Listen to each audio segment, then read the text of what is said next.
Yeah new year వచ్చింది. పైసలు ఏడున్న పైసలు అన్నీ ఖర్చు అయిపోతాయి. న్యూ ఇయర్ వచ్చేసింది. న్యూ ఇయర్లో ఏమీ ఉండదు. ఈ న్యూ ఇయర్స్ అలాగుండా పైసలు ఖర్చు పెట్టక తప్ప. ఈ ఒక కేక్ అని పోతే కేక్కే 800 అయింది.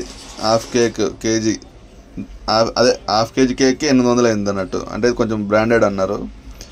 చాకు వస్తుంది, దానికి 800 అయిపోయినాక ఇంకా మటన్ 1000 రూపాయల దాకా మటన్, చికెన్, తర్వాత మందు ఒక ఫుల్ బాటిల్ 2000 రూపాయలు.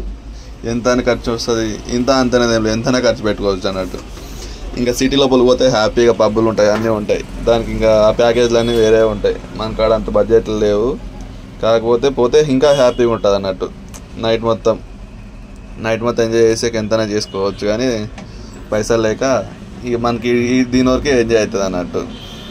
హైదరాబాద్లో ఉండేదంతా, సిటీలో ఉండేదంతా నైటే. న్యూ ఇయర్ రోజు హ్యాపీగా ఎంజాయ్ చేయాలంటే బడ్జెట్ లేనప్పుడు ఏం చేస్తాం? ఏం చేయలేము మనం. వచ్చే సంవత్సరంలో ఏది ఉంటుంది? ఏమి ఉండదు. ఈ ఇయర్లో రేట్లు తక్కువ ఉంటే వచ్చే సంవత్సరం ఇంకా రేట్లు పెరిగేదే ఉంటుంది. ఏదానికైనా అంతే, రేట్లు పెరుగుడు తప్ప తగ్గుడు ఏమి ఉండదు. ప్రతి సంవత్సరం అంతే. 25 నుంచి 26 పోయినా అప్పటికే అంతే, రేట్లు జంప్ అవుతూ ఉంటాయి. ఈ సంవత్సరం వచ్చేది నెక్స్ట్ సంవత్సరం రాదు.